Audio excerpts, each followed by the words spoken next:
shows the police officer the footage. Could it be the same being that attacked him? Perhaps you could tell us whether it's similar or the same as what you saw.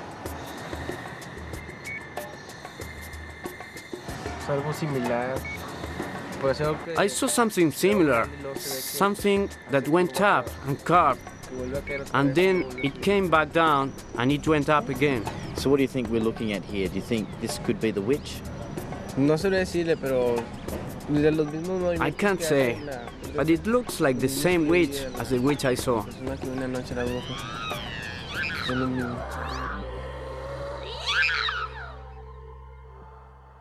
As it turns out, Samaniego wasn't the only person to actually see this creature.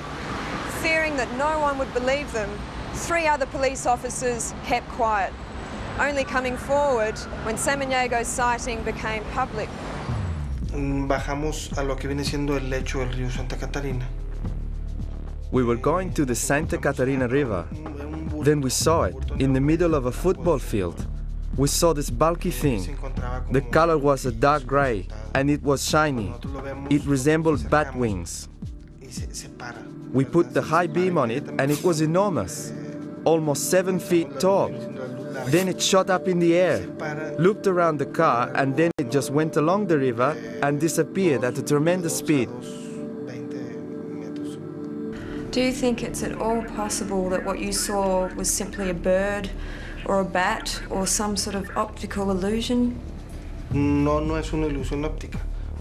No, it wasn't an optical illusion, because it was seen by all 3 officers. And it couldn't have been a bat, because a bat is very small. I do not know what I saw.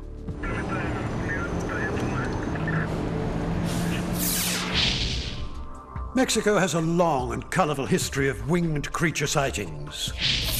I've sent Daniel and Natalie to talk with paranormal investigator Marco Reno, who's trying to unravel the truth behind the mysterious flying objects of the Mexican sky.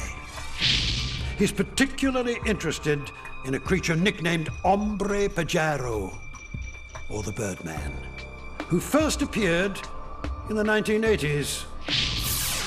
Birdman was regularly spotted here in this cemetery. One man who saw it up close was Enrico Leal Alanis. Enrico has since died. But back then, Marco recorded an interview with him. He says this is the cemetery at 11 o'clock at night. He was trying to see if the Birdman would appear.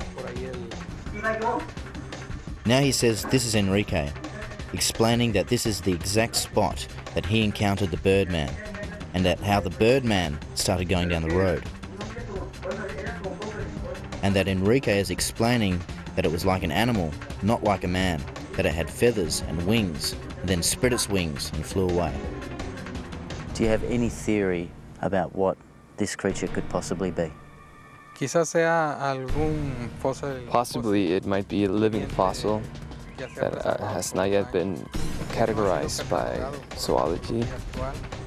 Possibly could be a mutation, or it possibly can come from caverns underneath the earth.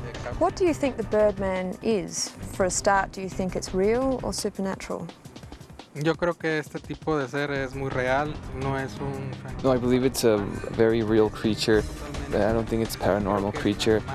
Maybe it's an animal, maybe it's a thinking being, but I do not think that it's paranormal. Very interesting, my darlings. Not a paranormal being. Not an animal known to science. Huh. Such a conundrum. So far, we've heard of flying phantoms in Mexico and a Mothman in West Virginia. Could these strange sightings be a figment of the imagination? Misidentified birds like the bald eagle, the Californian condor, or something else? If anyone can help us identify these winged monsters, it will be Lauren Coleman, one of the world's leading cryptozoologists. I'm sending our dynamic duo to Portland, Maine, to meet up with him. When it comes to all things Mothman, there's no better person to talk to than renowned cryptozoologist Lauren Coleman. He's an acknowledged expert on the Mothman phenomena, and he was also chosen to consult on the film The Mothman Prophecies. We're here in Portland, Maine to check out his cryptozoological museum.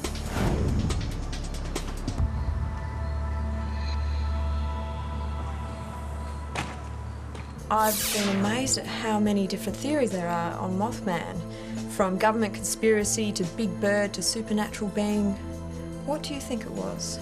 Well, I think Mothman initially started out as reports of a large bird, some kind of bird that wasn't a blue heron, wasn't a turkey vulture, wasn't a snow owl, but was some kind of large unknown bird. The locals, when they actually saw it, would call it Big Bird. The whole notion of being Mothman was really a newspaper creation. So I think that there are all kinds of theories, and those are very nice, but if you look at the history of those theories, most of them came after 1967 and really in conjunction with the books that came out in the 70s.